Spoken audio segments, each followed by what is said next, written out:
Place à une petite révolution en matière de consommation. On voit ça avec Isabelle.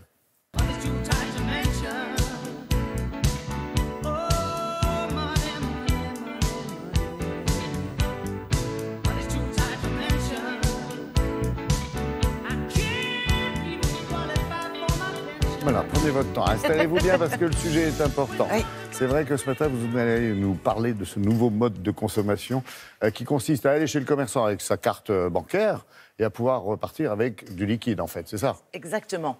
On appelle ça le cashback.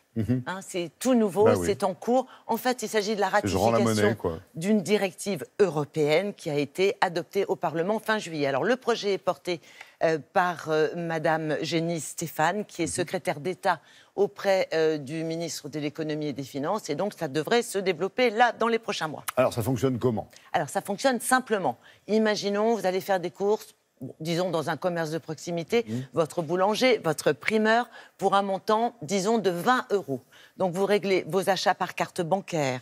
Vous demandez au commerçant de vous débiter, disons, 50 € et il va vous rendre la différence, soit 30 € en espèces, donc c'est pratique. Bon, c'est une obligation pour le commerçant? Pas du tout, ça va fonctionner sur la base du volontariat. D'accord. Et ça devrait concerner potentiellement toutes les catégories, des enseignes de grande distribution jusqu'aux près de 520 000 commerces de détail. Ça veut dire que c'est le commerçant qui va choisir de proposer ce service exclusivement proposé et réservé aux clients sur la base donc d'un achat de biens ou de services. L'idée n'est pas de remplacer les distributeurs automatiques, mais d'offrir une alternative. Parce que oui, bien sûr, on dispose d'un joli quand même réseau avec 57 000 machines en France, sauf que la répartition n'est pas forcément très équilibrée sur le territoire. Par exemple, dans les zones rurales, on sait que l'accès à ce service, le retrait d'espèces est très limité ou très éloigné. Et puis dans les petites villes, eh bien, les banques ferment les agences dont la fréquentation baisse. Vous avez dit le mot juste, c'est un service. J'imagine qu'il y a un plafonnement, Isabelle. Oui, il y a un plafonnement, évidemment, pour éviter tout risque de blanchiment. Un décret va définir, d'une part, un montant minimum d'achat pour accéder à ce service et, d'autre part, un montant maximal d'argent liquide rendu qui devrait avoisiner les 150 €, en tout cas ne pas excéder cette somme.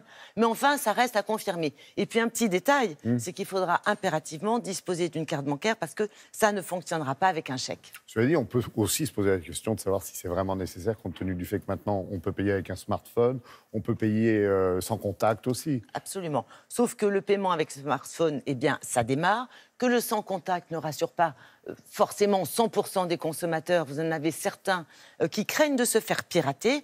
Et puis, eh bien, en France, l'argent liquide reste quand même très utile puisque selon la Banque centrale européenne, on aurait près de 70% des transactions qui s'effectueraient en espèces sur un montant, disons, inférieur à 8 €. C'est pour ça d'ailleurs qu'on a en moyenne à peu près une trentaine d'euros dans notre portefeuille. Et puis je dirais que c'est tout simplement une façon rapide d'obtenir des espèces en sachant qu'aujourd'hui, la tendance est de retirer moins d'argent mais plus souvent. Alors, parlons franchement, hein, si le commerçant accepte ce principe et ce service, c'est qu'il y a intérêt, non? Il y a quand même un intérêt pour le commerçant, absolument. D'abord, tout nouveau service est bien sûr une source d'attractivité pour un client qui, on le sait aujourd'hui, est de plus en plus exigeant et pressé. Et puis, n'oublions pas que le cashback permet aussi de réduire le montant de la caisse et donc les risques qui y sont associés. Maintenant, vous savez, tout nouvel usage prend du temps. Si on compare avec les pays où le système existe déjà, par exemple la Belgique ou encore l'Allemagne ou encore l'Angleterre, eh bien, le cashback ne représente aujourd'hui que 2% des retraits d'espèces. Et ça démarre quand, en fait?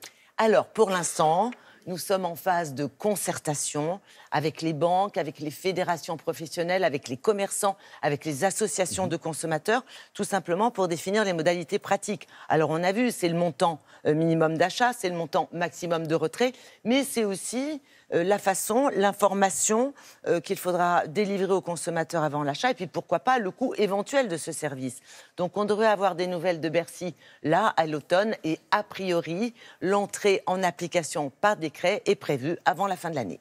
Bravo et merci Isabelle.